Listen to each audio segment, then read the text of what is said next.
Hello, it's Beto here, your Daily Divinity Coach, here on Facebook Live for episode number 6 of my weekly series, Sunday Weekly Revival, that takes place every Sunday, starting at 11:30 a.m. Eastern Daylight Time, here where I am in Boston on the East Coast, and 8:30 a.m. Pacific Daylight Time, so for those of you on the West Coast. So again, this is Beto here, your Daily Divinity Coach, here on Facebook Live for episode number 6 of my weekly series, Sunday Weekly Revival, beginning at 11:30 a.m. Eastern Daylight Time, 8:30 a.m. Pacific Daylight Time. So we're going to give some time for people to join. See, we already have one who's joined. Thank you for coming early, and several more have said they're coming. So we're going to just give a minute or two for other people to join. But again, we're here for episode number 6 of my weekly series, Sunday Weekly Revival. Emma Lou is waving, yay. So episode number 6 is entitled Amazon, Google, and the Race to Commodify Immortality. Let me say that one more time. Amazon, Google, and the Race to Commodify Immortality. Episode number 6 of my weekly series, Sunday Weekly Revival, that takes place every Sunday here on Facebook Live, beginning at 11:30 a.m. Eastern Daylight Time, 8:30 a.m. Pacific Daylight Time. So while we wait for people to join, just going to talk a little bit about myself and what I do. So I post written spiritual inspirations daily, hence Daily Divinity Coaching. So I put those up daily on Instagram, Facebook, as well as Twitter. And then I do these weekly live shows, these weekly talks start on Instagram live chat before Facebook Live. So I start at 11 a.m. Eastern Daylight Time, 8 a.m. Pacific Daylight Time on Instagram live chat. And then right after, I do it again here on Facebook Live, starting at 11:30 a.m. Eastern Daylight Time and 8:30 a.m. Pacific Daylight Time. So I do that. I do the daily posts. I do these weekly live shows, and then I also provide other services, free services. Everything I sponsor myself. I have no sponsors. So what are some of the free services I provide? So I do a free up to 45-minute one-time or first-time one-on-one divinity coaching. So if you wanted to talk to me, get some coaching one-on-one, happy to do that for up to 45 minutes for free. That first time. If you need more after that, we can talk. But typically after that first time or one-time consultation, combined with watching my live videos and reading my posts, people can typically get enough. But if need be, we can work something out if you want to do more beyond that. Hola, Francisco. We got some more people joining. Yay, he waved. But again, so I do the one-on-one coaching. For the summer, during the pandemic, I'm also offering free scientific prayer. So if you need prayer for something, you want to request prayer, I'll uplift a free scientific prayer for you, and you can go ahead and instant message me, and I'll do that for you for free. During the summer, during the pandemic, I'm offering that free service. That's a new one that I just started doing for folk. Good morning. Buenos dias. And then in addition, the third thing I do is these bracelets. So if you can see here, there's 3 bracelets. The gray one says Manifest Justice. And then there's a navy blue one that says Manifest Abundance, and a black one that says Manifest Immortality. And I give these bracelets out as a set. So a set of 3, and it's free. And I also provide free shipping if you live within the United States. It's cost prohibitive to send those outside the U.S. But if you live within the United States, you can get free shipping, and I'll ship those to you for free. Again, my services are free. I offer them up free. I have no sponsors. Everything's sponsored by myself. I'm blessed to have a good daytime job that allows me to do this work. So that's a little bit about myself. I think we're going to go ahead and get started because we have some good information to go through. I'm going to go ahead and take off my glasses. We're going to start with the definition of immortality. So what do I mean when I speak of immortality? So it's twofold. Number one, I'm speaking about stopping or reversing the aging process. And then the second piece of it is to live forever in your physical body, right? I've heard a lot of preachers, heard thousands of sermons, as a matter of fact. Preachers preach about living, that the great teacher came and died on the cross so that our spirits can live eternally. I have a different approach to that. I believe that the great teacher came and rose from the dead as he prophesied. 3 days later, he said he would raise his temple again to prove once and for all that death is the great untruth. Okay, so let me say that again. Death is the great untruth. That doesn't mean death is not a reality. I mean, we're living in the age of COVID, right? I think it's 140,000 deaths now in the U.S., 600,000 deaths globally. I mean, that's real. I mean, we see the body bags on TV or whatnot. There's photos. But what the great teacher did is came and said, this is not necessary. Death is not necessary. It's the great untruth. The divine is life. We are created in the image of the divine, which means we are life. So when the great teacher resurrected from the dead 3 days later, that's to me what he was proving. And then when he later ascended to heaven alive in his physical body, that was an immortal act. Now let's remember, Jesus, the person I call the great teacher, others see as a prophet, others see as the Messiah. He was not the first one to ascend physically to heaven in his physical body. There were others before. The Hebrew Scripture, the Old Testament, Elijah, one of the most famous to ascend to heaven alive in his physical body. So again, when I speak of immortality, the definition of immortality is twofold. So I just went through the second piece, which is living forever in your physical body. The first piece is the idea of anti-aging. If you've heard me speak before, I like to use the example of Prince, the musical artist Prince. What did Prince do? Prince came to a point in his life where he decided he wasn't going to celebrate birthdays anymore. He wasn't going to count the days, and he was going to live in the moment. This went on for 10 years when he, in an interview, he was asked about this, and Prince provided evidence. He said, look at the photos of me 10 years ago, and look at the photos of me now. He said, I stopped the aging process. I look the same as I did 10 years ago. He stopped the aging process. He stopped celebrating birthdays, stopped counting time, and just lived in the moment. Now, so for some of you who don't know, Prince was faith-based. I lived in Las Vegas for 5 years. And my youngest son, who was born in Las Vegas, his mother attended the same house of worship as Prince, as the musical artist Prince. So Prince was faith-based. I mean, he had faith. And so he was able to stop the aging process. So again, definition of immortality, twofold. Number one, stopping or reversing the aging process. Number two, living forever in your physical body. So the title of today's episode is Google and Amazon, the race to commodify immortality.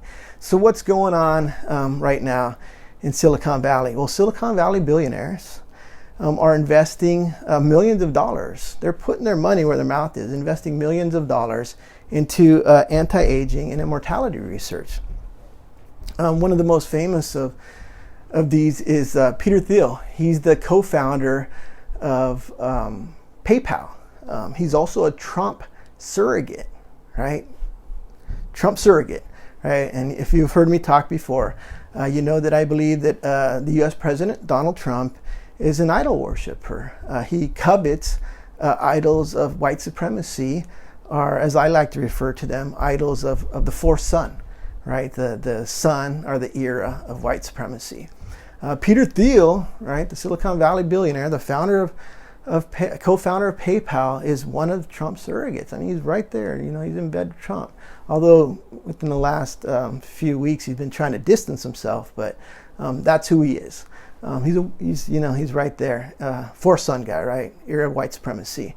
So what is Peter Thiel doing? Peter Thiel has been linked to Ambrosia, and Ambrosia is a biotech company that's playing in the field of parabiosis.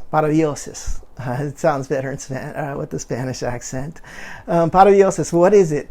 It's this idea that you can take blood of young people and inject it, right? Blood transfusions, and inject it into yourself, and that young blood will manifest youth.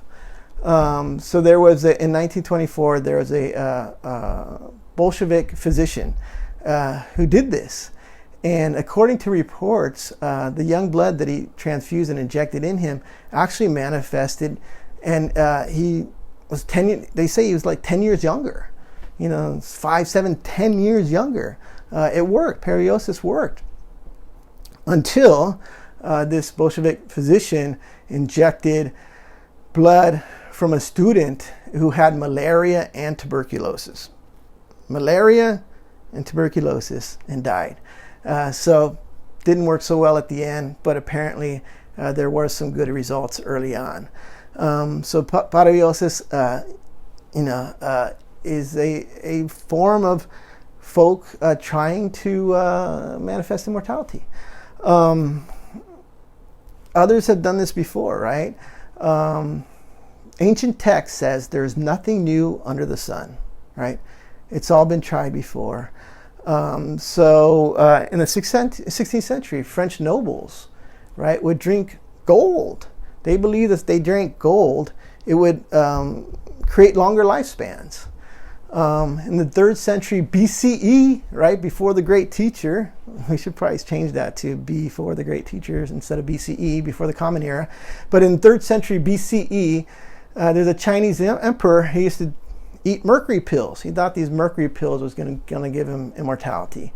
Obviously, it didn't. It was unsuccessful. So there's nothing new under the sun. The things that the Silicon Valley billionaires are investing right now, it's things like that have been tried before.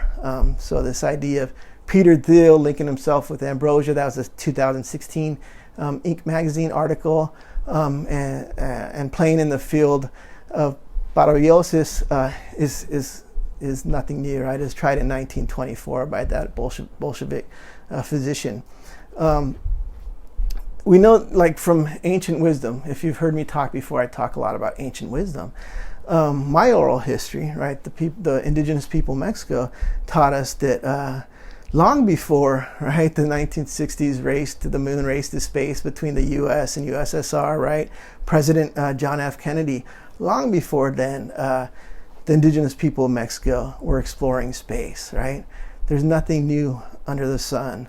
On just a little while ago, I was on Instagram live chat, and my oldest son was watching this live episode. I do this episode first on Instagram live chat, and I come over to Facebook Live and do it again.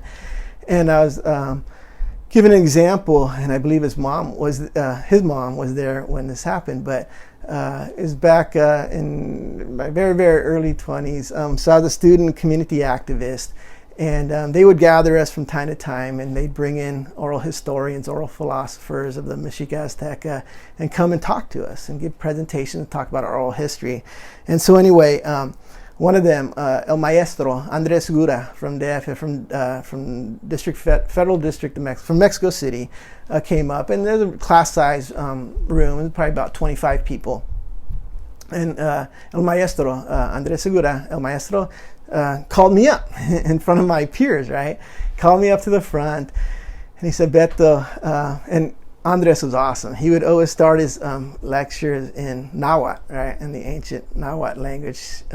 Then he'd transfer to Spanish, then he'd transfer to English. He was trilingual. So anyway, he called me up. He said, Beto, I want you to extend your 10 fingers, right? And I did, right? My 10 fingers like this. He's like, good, good, good. Now take off your shoes. And it was summer, and I had sandals. I remember I had Birkenstocks on, so I removed my Birkenstocks.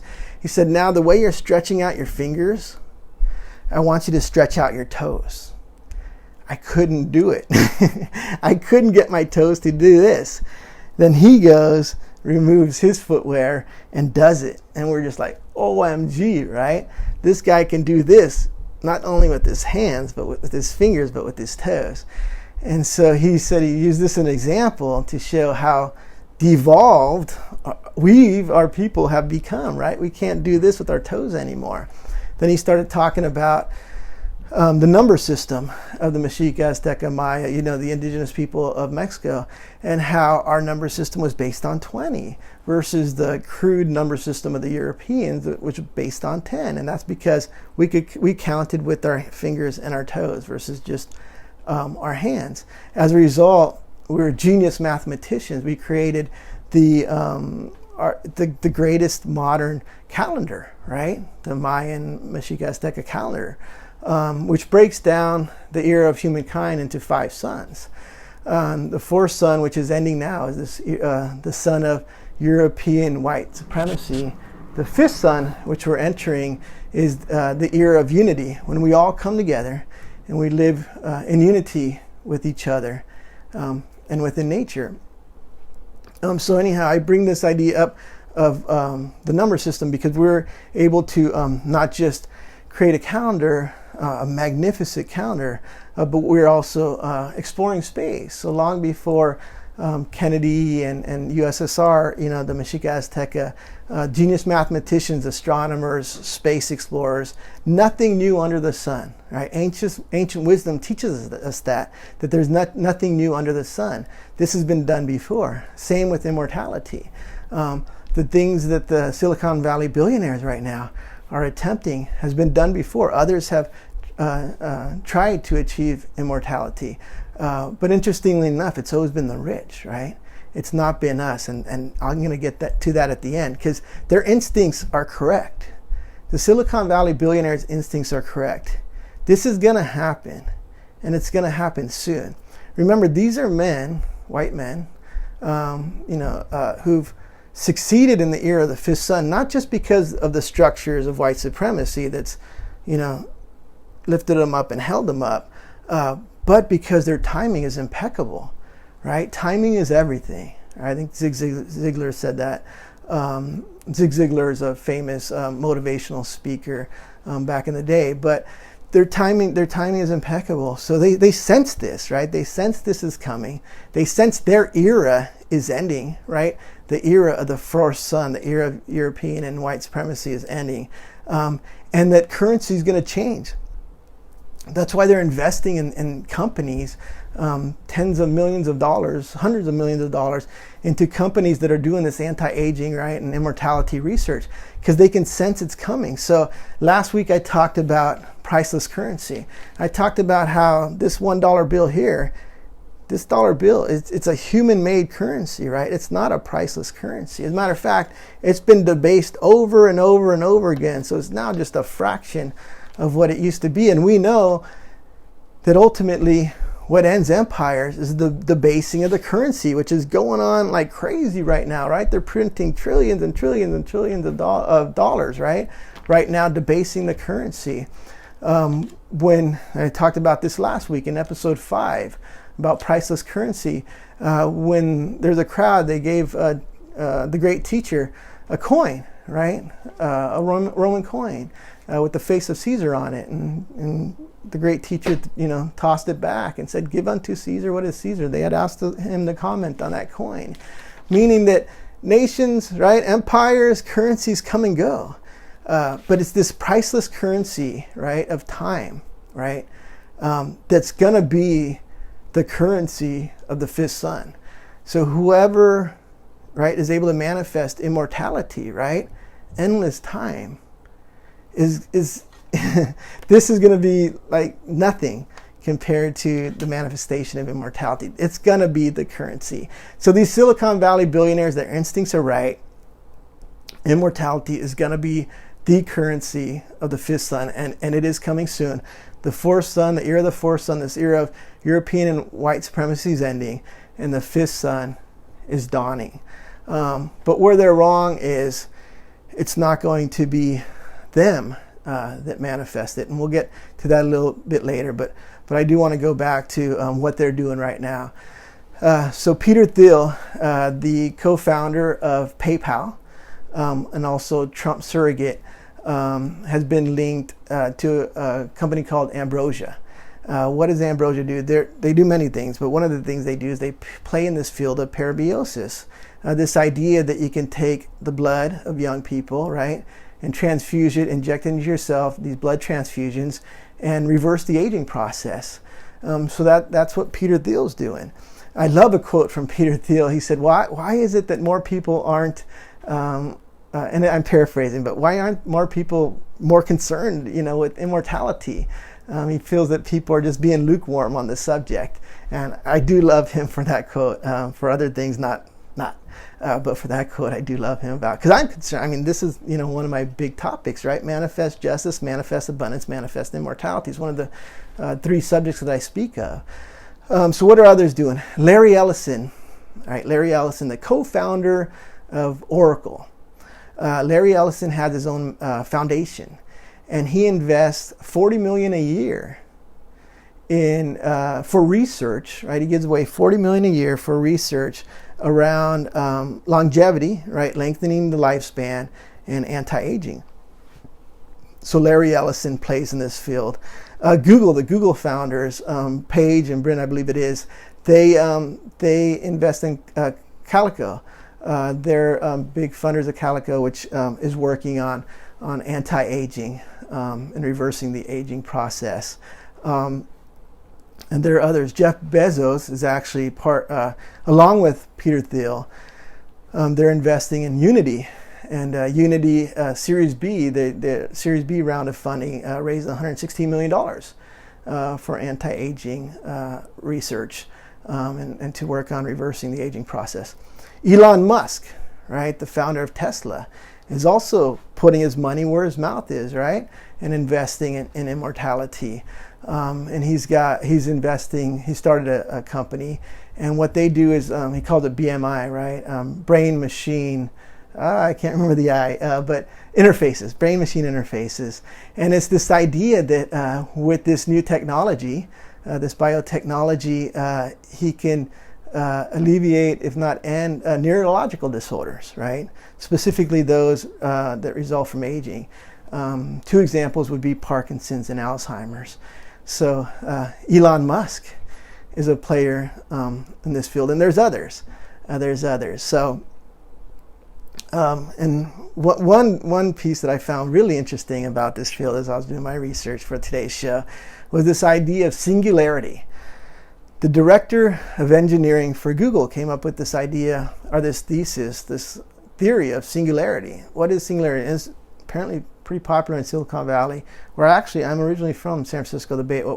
I call the Bay Area. I'm kind of old school, but now they call Silicon Valley. But I'm from there, and apparently this is a popular belief in Silicon Valley. This belief of singularity, and the belief of singularity is this: that artificial intelligence and biotechnology are going to come together, and by 2045, right, 25 years from now, they will render humankind immortal.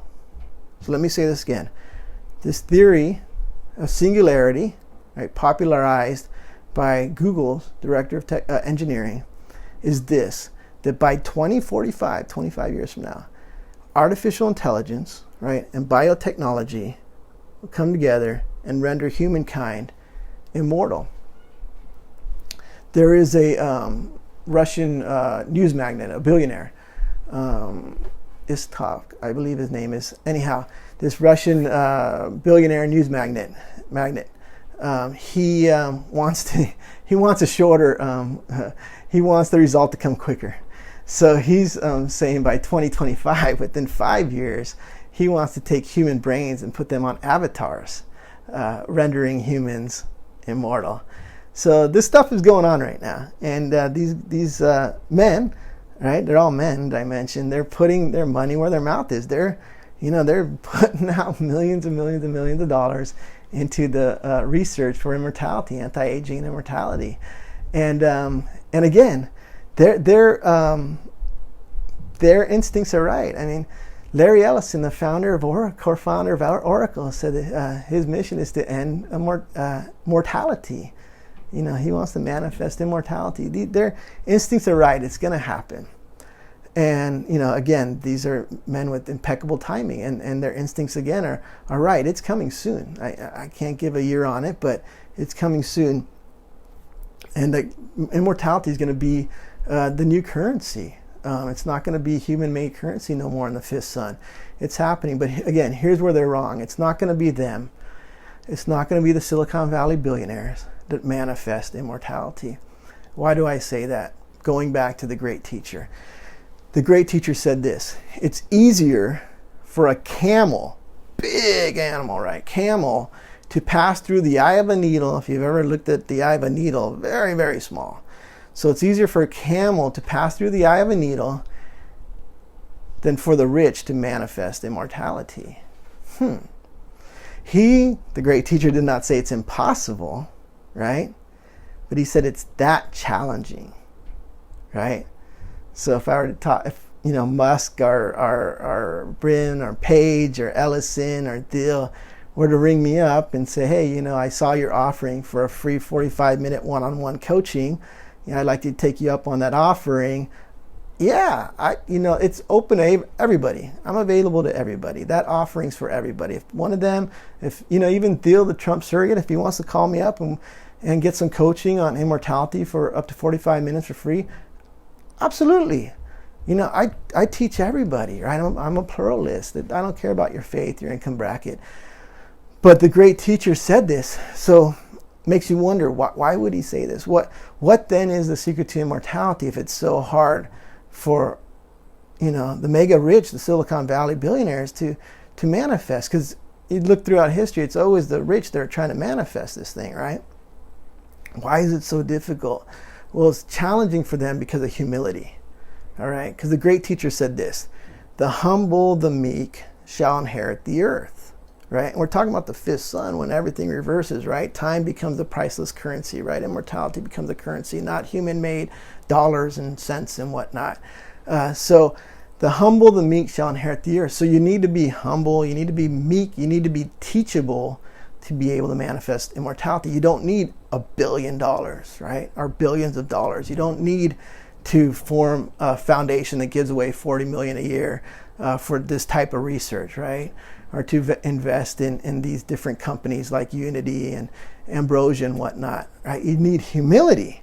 That's number one. And unfortunately, these gentlemen who've been so successful in the fourth son, that's what they lack. They lack what you and I have, right? Because they have everything. We don't necessarily have it. We may have peace, we may have great things, but we don't have the dollars that they have, which makes them feel, with the exception of death, be able to do whatever they want in this fourth son, right? So the meek shall inherit the earth. So that means it's going to be us, right? It's going to be us. We're the ones who are going to manifest immortality, not them. So they got that piece wrong. What else does the great teacher say about immortality? The great teacher says, the last shall be first and the first shall be last. Again, to the point, it's not going to be them, it's going to be us. So those of us who are humble and meek, right?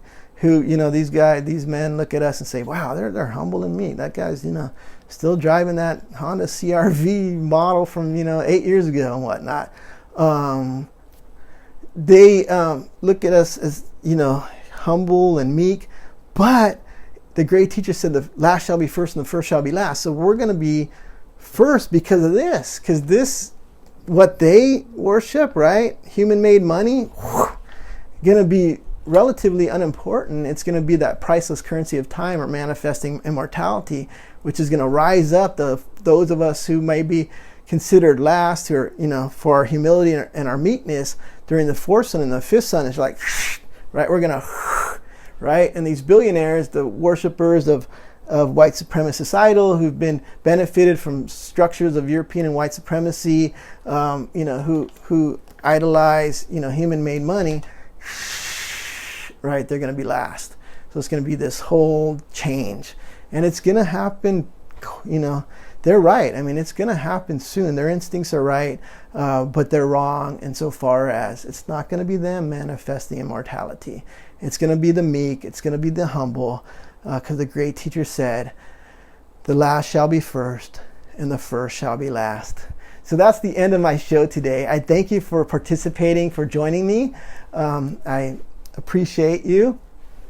I will be here. I'm here every Sunday on Facebook Live, beginning at 11:30 a.m. Eastern Daylight Time, 8:30 a.m. Pacific Daylight Time. And I actually do this show, if you have Instagram beforehand, I started at 8 a.m. on Instagram live chat. on Pacific and 11 a.m. on Eastern Daylight Time. But here on Facebook Live, I'm here every Sunday, beginning at 11:30 a.m. Eastern Daylight Time, 8:30 a.m. Pacific Daylight Time. This was episode 6 of my weekly series, Sunday Weekly Revival, episode 6, entitled Amazon, Google, and the Race to Commodify Immortality. And I'm going to leave you with one last thought, and it's this. I don't think I talked about commodify and what I mean by that. So the commodify means to commercialize, right? To take to the marketplace. So a big reason why these gentlemen that I acknowledged earlier, Musk and Page and Ellison and Thiel, a big reason why they're not going to be able to manifest immortality is because they want to commodify immortality. They're going to want to take it, right, and own it and sell it. And who are they going to sell it to? They're going to sell it to their friends, right, the other ultra rich, right, because that's how they live. They separate themselves from us. They live in mansions. They live, they have these high-tech security systems. They hide from the people. They're afraid of the people. They're not like Muhammad Ali, right? The greatest of all time, Muhammad Ali, right? Arguably the greatest of all time, because I know some people believe Sugar Ray Robinson was the greatest boxer of all time. But Muhammad Ali famously said in an interview, they asked Muhammad Ali, the interviewer asked Muhammad Ali, do you have a bodyguard? And Muhammad Ali said this. He said, I have the same bodyguard as you. He pointed to the interviewer, and he looked out in the audience, and you and you and you. My bodyguard is God, Allah. Muhammad Ali did not have a bodyguard. Muhammad Ali did not hide from the people. Muhammad Ali gave away lots and lots of money to bring people together, because it's about unity. Silicon Valley billionaires don't do that. They're products of the fourth son, which is about dividing people. That's what they do. And when I say commodify, that's what I mean. They're racing to commodify something that cannot be commodified. Immortality is a free gift, right? It's a free gift from the divine. It's not something to be commodified. They're not going to own it and sell it to their friends. It's not going to happen. So that was my last piece there. But again, thank you for joining. I really appreciate you. I'll be back here again next Sunday on Facebook Live, beginning at 11:30 a.m. Eastern Daylight Time, 8:30 a.m. Pacific Daylight Time. Bye-bye now.